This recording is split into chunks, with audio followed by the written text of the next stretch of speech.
Dear Esther, I sometimes feel as if I've given birth to this island.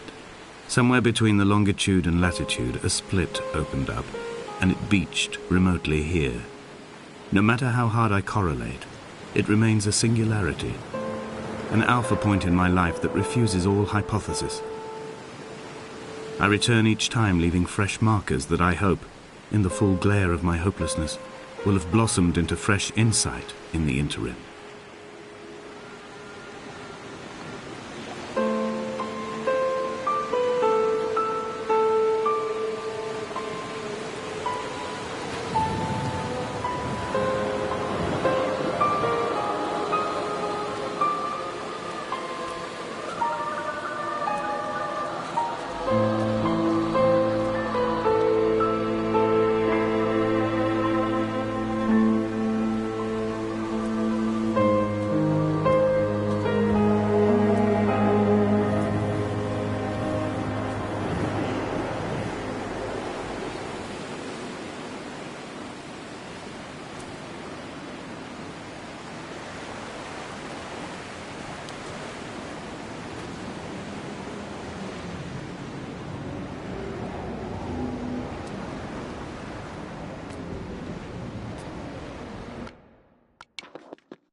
Donnelly reported the legend of the hermit, a holy man who sought solitude in its most pure form. Allegedly, he rode here from the mainland in a boat without a bottom, so all the creatures of the sea could rise at night to converse with him. How disappointed he must have been with their chatter. Perhaps now, when all that haunts the ocean is the rubbish dumped from the tankers, he'd find more peace. They say he threw his arms wide in a valley on the south side, and the cliff opened up to provide him shelter. They say he died of fever 116 years later. The shepherds left gifts for him at the mouth of the cave, but Donnelly records they never claimed to have seen him. I have visited the cave and I have left my gifts, but like them, I appear to be an unworthy subject of his solitude.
When you were born, your mother told me, a hush fell over the delivery room.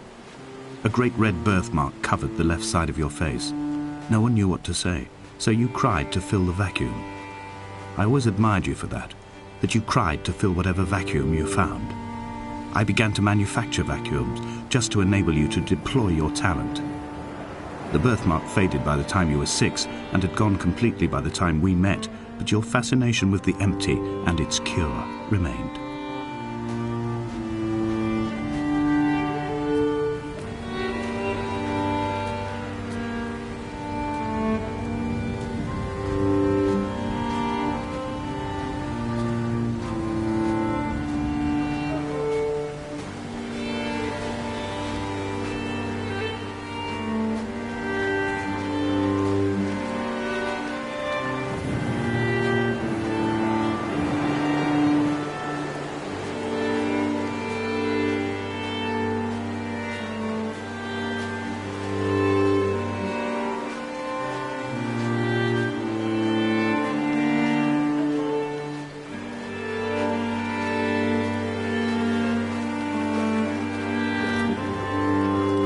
Dear Esther, I found myself to be as featureless as this ocean, as shallow and unoccupied as this bay, a listless wreck without identification.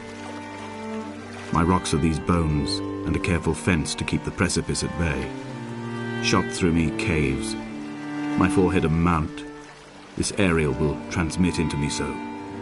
All over exposed, the nervous system, where Donnelly's boots and yours and mine still trample. I will carry a torch for you. I will leave it at the foot of my headstone. You will need it for the tunnels that carry me under.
The mount is clearly the focal point of this landscape. It almost appears so well placed as to be artificial.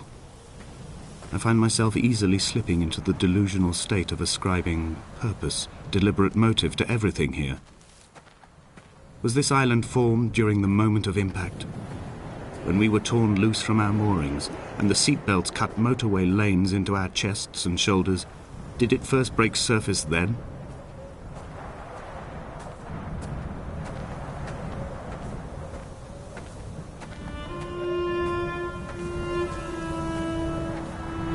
When someone had died or was dying, or was so ill they gave up what little hope they could sacrifice, they cut parallel lines into the cliff, exposing the white chalk beneath.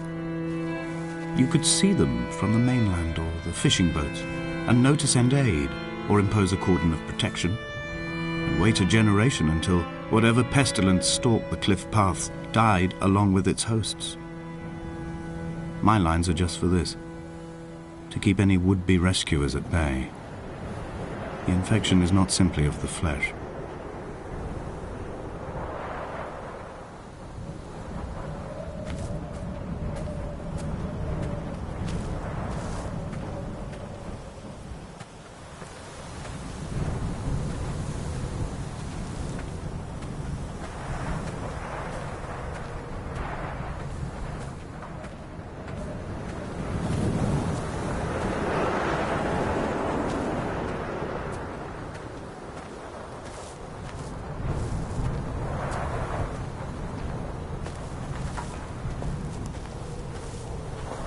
I quote directly, "A motley lot with little to recommend them. I have now spent 3 days in their company. That is, I fear, enough for any man not born amongst them. Despite their tedious inclination to quote scripture, they seem to me the most God-forsaken of all the inhabitants of the outer isles. Indeed, in this case, the very gravity of that term, forsaken by God, seems to find its very apex. It appears to me that Donnelly, too, found those who wander this shoreline to be adrift from any chance of redemption. Did he include himself in that, I wonder?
Dear Esther, I met Paul.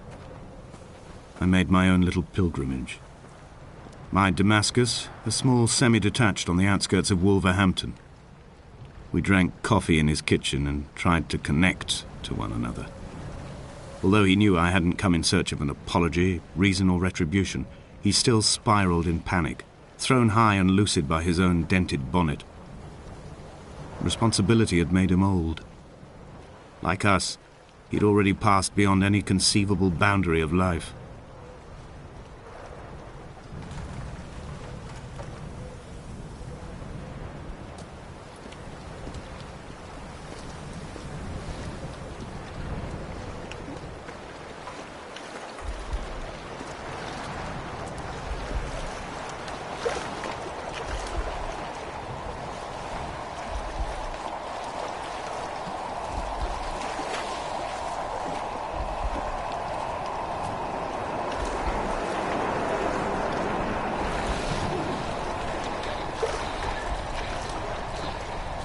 I would leave you presents outside your retreat, in this interim space between cliff and beach.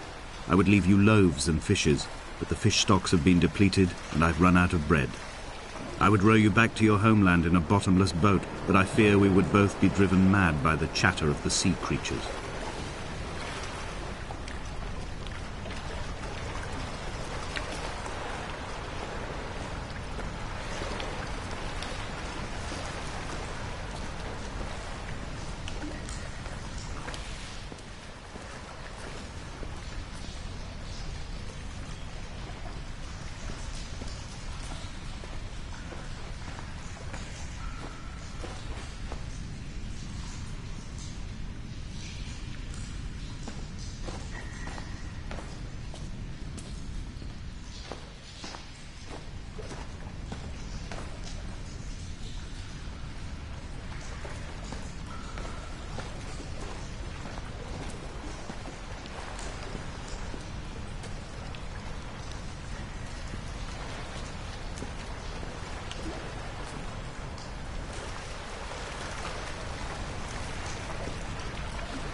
The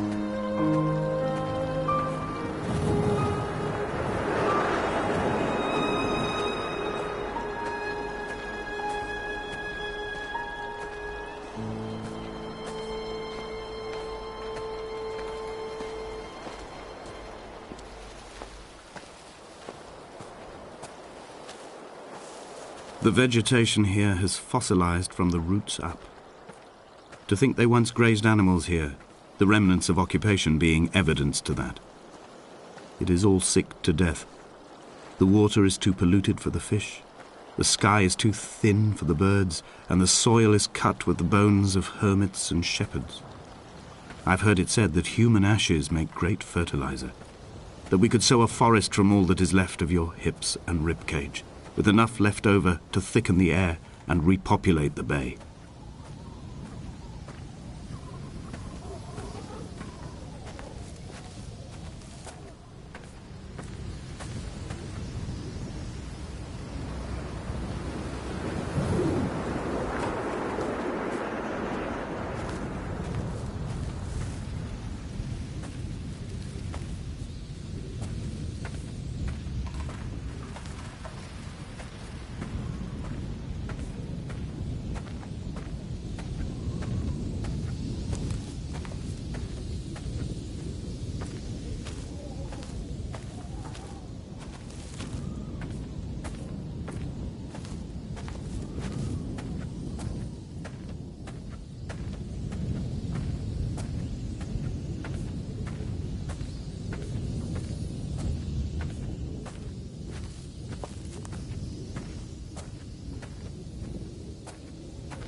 Dear Esther, I have now driven the stretch of the M5 between Exeter and Bristol over 21 times. But although I have all the reports and all the witnesses, and have cross-referenced them within a millimetre using my Ordnance Survey maps, I simply cannot find the location. You'd think there would be marks to serve as some evidence. It's somewhere between the turn-off for Sanford and the welcome brake services, but although I can always see it in my rear-view mirror, I have as yet been unable to pull ashore.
There must be a hole in the bottom of the boat. How else could new hermits have arrived?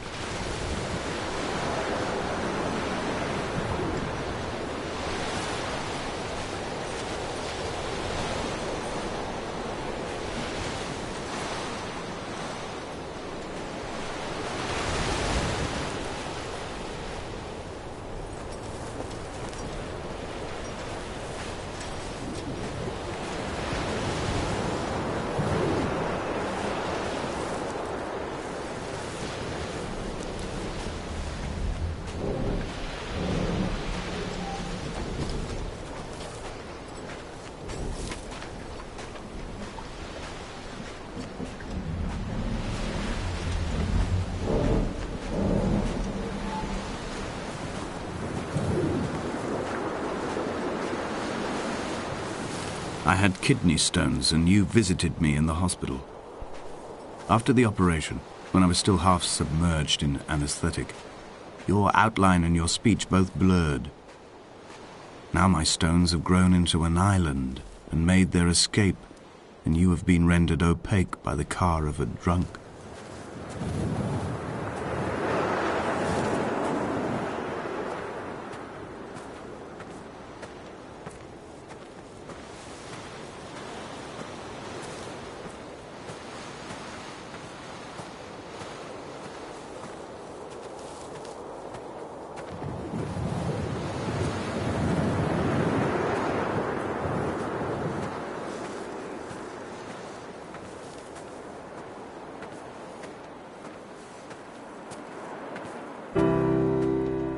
I've begun my ascent on the windless slope of the western side.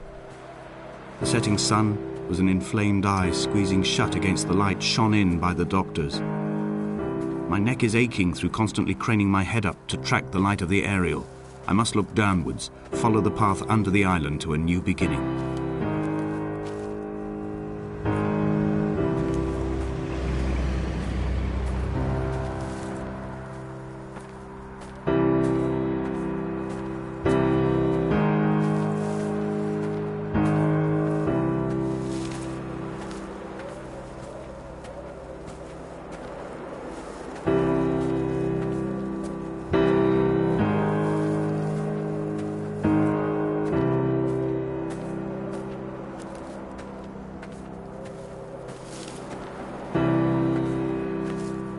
The bothy was constructed originally in the early 1700s. By then, shepherding had formalized into a career. The first habitual shepherd was a man called Jakobsen, from a lineage of migratory Scandinavians. He was not considered a man of breeding by the mainlanders. He came here every summer whilst building the bothy, hoping eventually that becoming a man of property would secure him a wife and a lineage. Donnelly records that it did not work. He caught some disease from his malcontented goats and died 2 years after completing it. There was no one to carve white lines into the cliff for him either.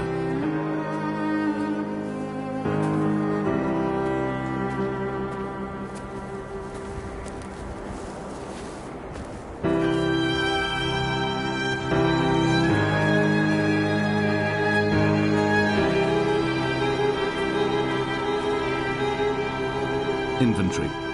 A trestle table we spread wallpaper on in our first home. A folding chair. I laughed at you for bringing camping in the lakes. I was uncomfortable later and you laughed then.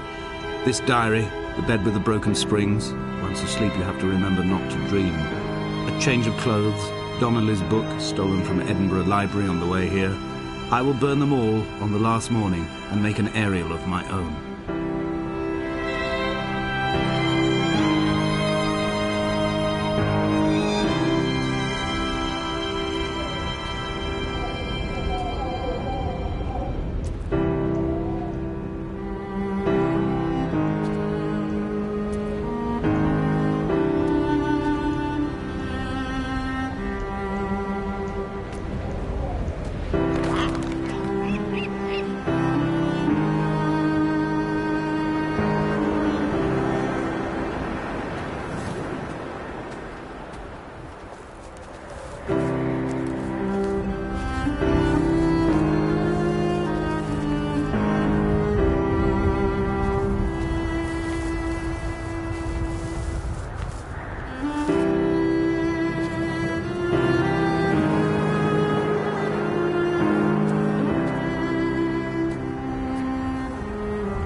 What to make of Donnelly, the laudanum and the syphilis?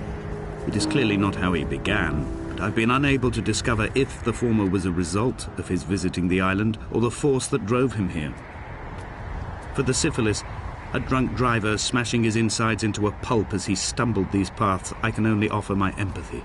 We're all victims of our age. My disease is the internal combustion engine and the cheap fermentation of yeast.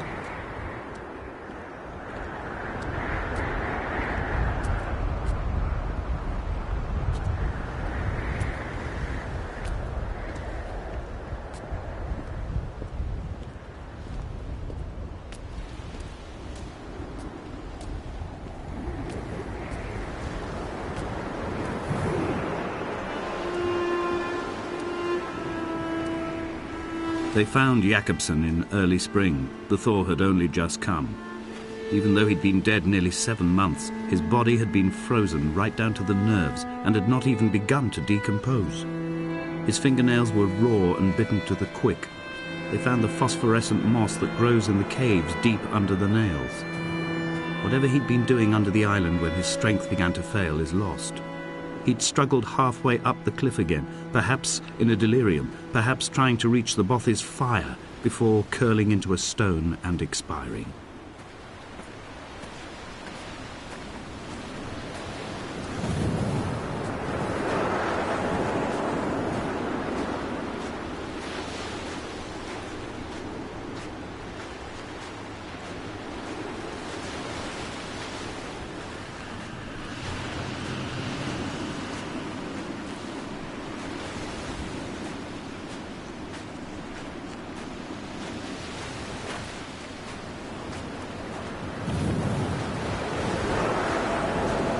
Climbing down to the caves, I slipped and fell and have injured my leg. I think the femur is broken. It is clearly infected. The skin has turned a bright, tight pink, and the pain is crashing in on waves, winter tides against my shoreline, drowning out the ache of my stones. I struggled back to the Bothy to rest, but it has become clear that there is only one way this is likely to end. The medical supplies I looted from the trawler have suddenly found their purpose. They will keep me lucid for my final ascent.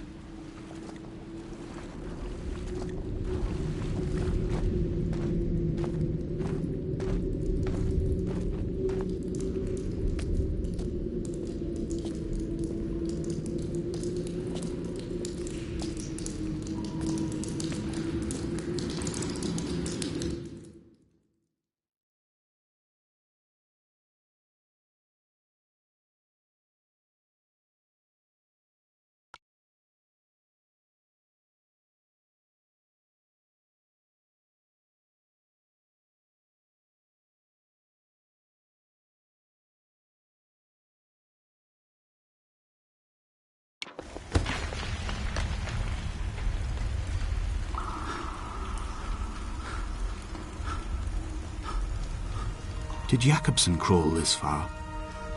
Can I identify the scratches his nails ruined into the rocks? Am I following him cell for cell, inch for inch? Why did he turn back on himself and not carry through to the ascent?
They'd stop the traffic back as far as the Sandford Junction and come up the hard shoulder like radio signals from another star. It took 21 minutes for them to arrive. I watched Paul time it to the second on his watch.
I am traveling through my own body, following the line of infection from the shattered femur towards the heart.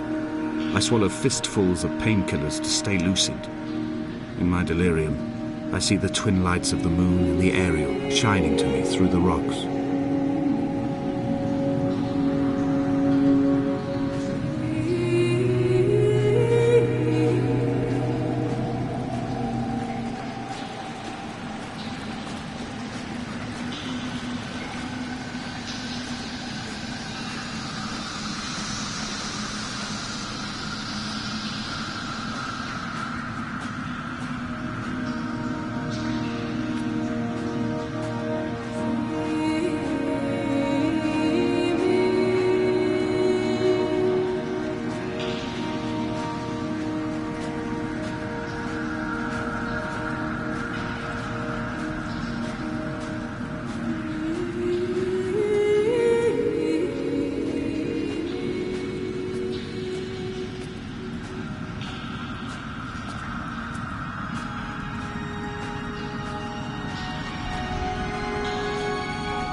cannot be the shaft they threw the goats into.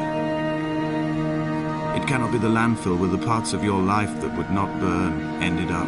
It cannot be the chimney that delivered you to the skies. It cannot be the place where you rained back down again to fertilize the soil and make small flowers in the rocks.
wish I could have known Donnelly in this place.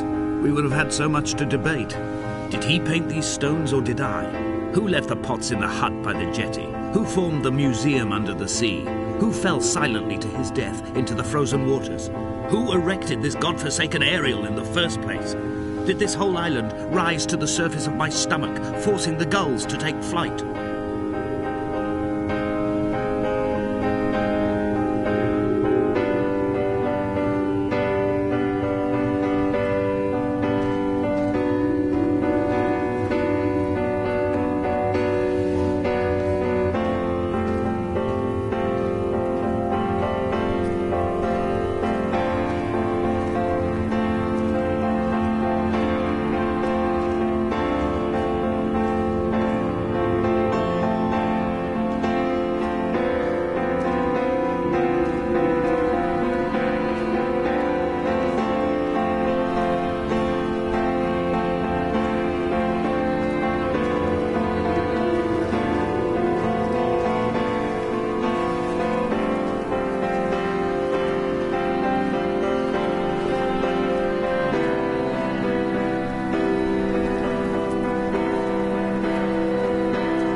Dear Esther, I find each step harder and heavier. I drag Donnelly's corpse on my back across these rocks, and all I hear are his whispers of guilt, his reminders, his burnt letters, his neatly folded clothes. He tells me I was not drunk at all.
There were chemical diagrams on the posters on the walls on the waiting room. It seemed appropriate at the time.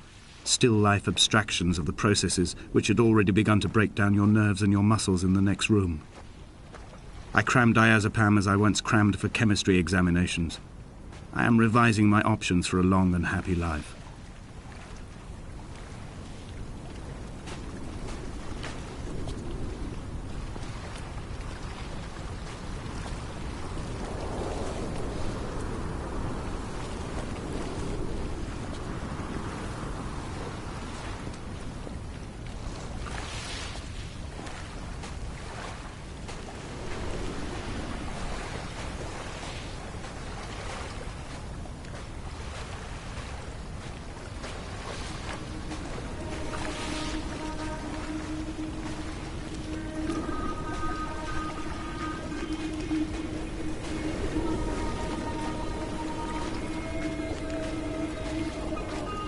From here, I can see my armada.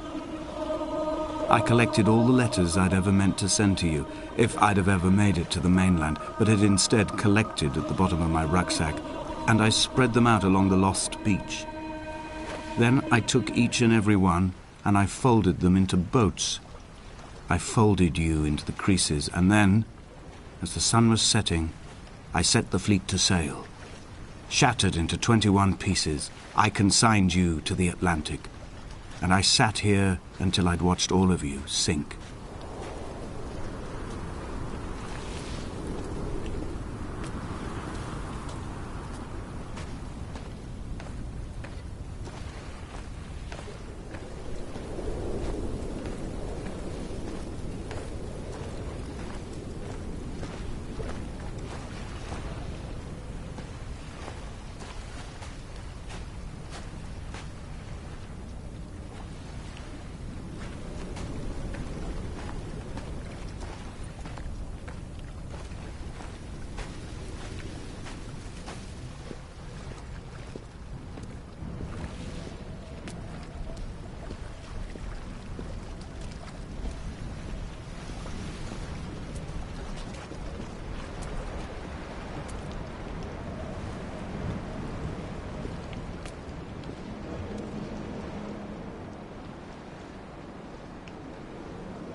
A sound of torn metal, teeth running over the edge of the rocks, a moon that casts a signal as I lay pinned beside you, the ticking of the cooling engine, and the calling from a great height, all my mind as a bypass.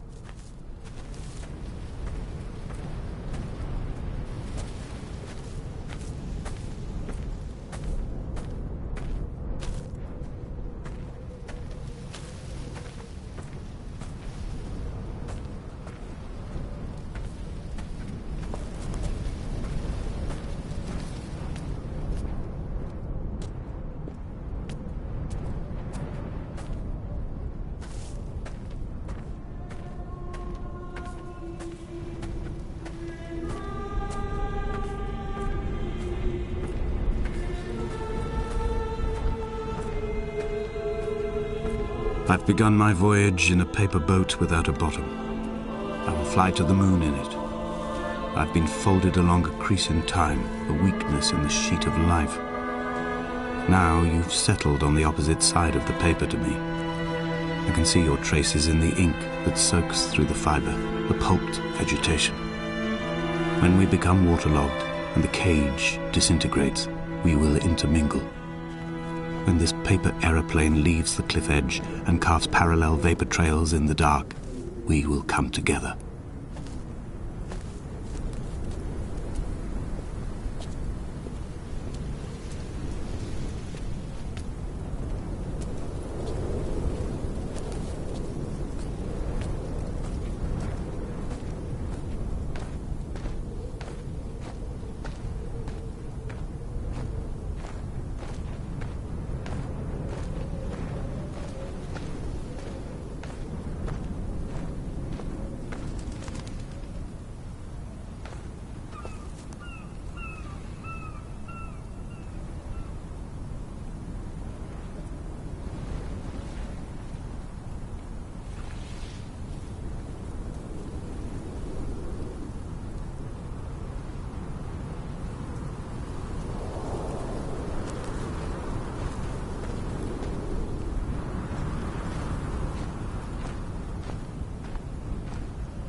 If only Donnelly had experienced this, he would have realized he was his own shoreline, as am I.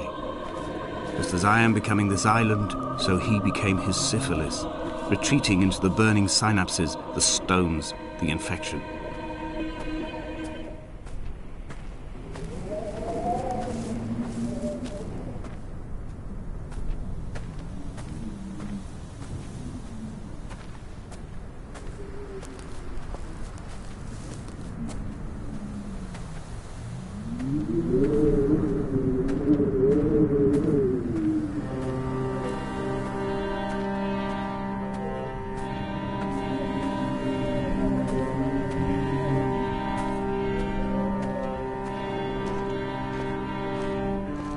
The stones in my stomach will weigh me down and ensure my descent is true and straight. I will break through the fog of these godforsaken pills and achieve clarity. All my functions are clogged, all my veins are choked. If my leg doesn't rot off before I reach the summit, it will be a miracle.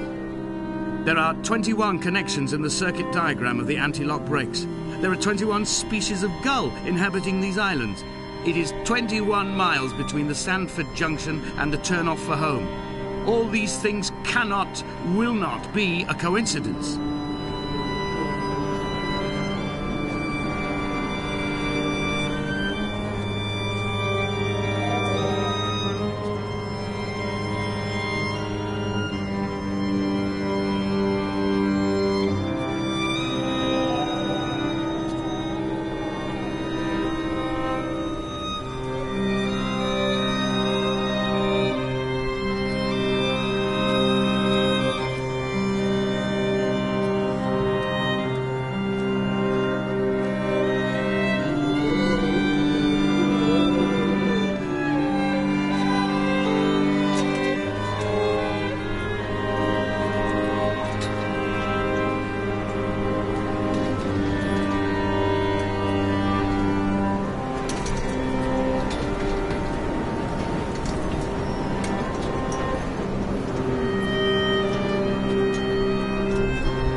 He was not drunk, Esther. He was not drunk at all. He had not drunk with Donnelly or spat Jakobsen back at the sea. He had not careered across the lost shores and terminal beaches of this nascent archipelago. He did not intend his bonnet to be crumpled like a spent tissue by the impact. His windscreen was not star-studded all over like a map of the heavens.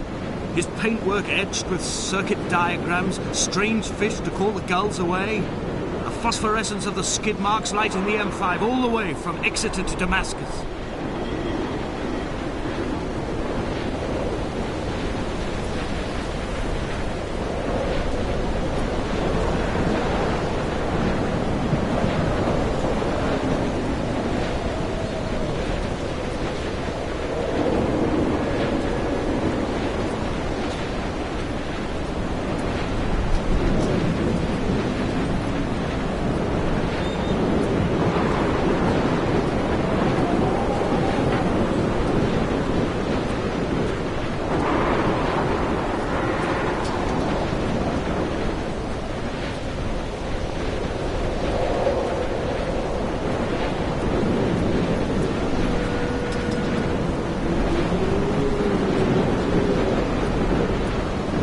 Twin vapor trails in the air, white lines etched into these rocks.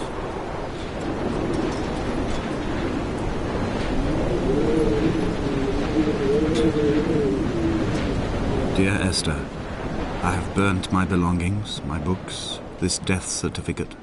Mine will be written all across this island. Who was Jakobsen? Who remembers him? Donnelly has written of him, but who was Donnelly? Who remembers him?